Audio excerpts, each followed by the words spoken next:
د کراچي کینګ ټیم مالک یو خبره کړې ده د بابر اعظم حواله سره چې بابر اعظم ولې موږ د کراچي کینګ ټیم نه ریلیز کو پس وجه باندې مکمل د کراچي کینګ ټیم مالک د سلمان اقبال سټیټمنټ در سره جاری کوم شریک کوم در سره په دې ویډیو کې خو تاسو به کمنټ لازمي کوئ چې آیا دا حقیقت ته کنه آیا بابر اعظم دومره سیلفیش کې دی چې د خپل اوپننګ د پاره هغه یو ټیم پرې خېشي کنه کمنټ په لازمي کوئ ځکه دا کم بیان چې سلمان اقبال جاری کړ دینه مخکې دا بیان وسیم اکرم هم جاری کړو او وسیم اکرم هغه ټایم داسې چا یقین نه کولو خلکو وی چې د بابر اعظم سره لګی نه کې دیش په دې وجه باندې داسې قسم بیان جاری کړی وسیم اکرم هم مخکې ویلو چې وسیم اکرم د کراچي کینګ ټیم کوچ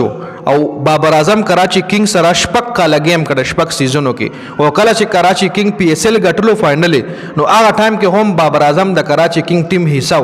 کپتان اماد وسیم خو بابر اعظم په هغه پی ایس ایل کې کم پی ایس ایل چې کراچي کینګ ټیم ګټلو په هغه پی ایس ایل کې بابر اعظم کراچي کینګ د پاره هایست سکور هم کړو د هغه سیزن هایست سکور بابر اعظم او هایست سکور چې کم کلاړیو هغه بابر اعظم په نومو هغه ایوارډ نو د کراچي کینګ د پاره بابر اعظم ډیر زیات سرویسز دي خو وسیم اکرم چې کوم د کراچي کینګ ټیم هیډ کوچ نو هغه ټایم کې وسیم اکرم هم ویلو چې بابر اعظم په دې وجه موږ د کراچي کینګ ټیم نه ریلیز کو چې بابر اعظم اوپننګ کولو او اوپننګ کې دغه سټرایک ریټ ډیر زیات کم هغه لمغه وی چې ته په نمبر 2 باندې بیټینګ وکړه مارټن ګاپټل چې کم دی هغه ټایم کراچي کینګ سره موږ ولوي چې مارټن ګاپټل به موږ اوپنر کو ته په نمبر 2 شه ون ډاون شه نو کا بابر اعظم خپل ون ډاون پوزیشن ته نه تیارې دو په دې وجه موږ هغه د کراچي کینګ ټیم نه ریلیز کو او پېښور زلمی سره مداغه ټریډ وکړو دا وسیم اکرم مخکې سټیټمنټ جاری کړو خو سیم ټو سیم همدا سټیټمنټ اوس د کراچي کینګ ټیم مالک سلمان اقبال هم ویلي دي چې بابر اعظم موږ په دې وجه باندې د خپل ټیم نه ریلیز کو چې هغه اوپننګ نه ډاون کېدو هغه وی چې ما به اوپنر وباسه هغه اوپننګ پوزیشن خپل نه خرابول هغه چې زه اوپنر یم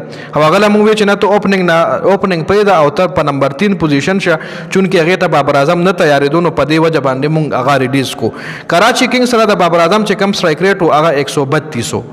کراچي کینګ سره د بابر اعظم سټرایک ریټ 132 اوس ډیر د بابر اعظم چې کم فینس دي یا کرکټ ایکسپرټس چې کم دي ایدا هم وای چې کله بابر اعظم تر پاکستان ټي 20 کپتانی ملو شو په 2021-22 کې د پاکستان ټیم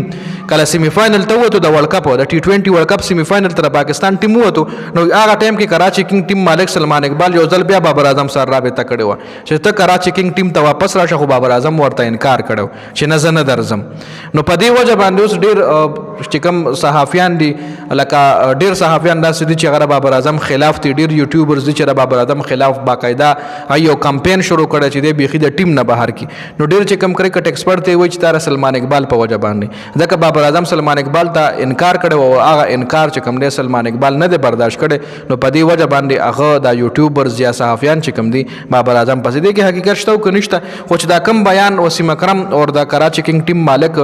شریک کړی چې مونږ بابر اعظم په دې وجه ریلیز کو چې د اوپننګ نه پریخو نو آیا دې کې تاسو له صداقت ښکاری کنه دا خبره تاسو له حقیقت ښکاری کنه په لاره موږ سره په کمنټ کې ضرور شریک کړئ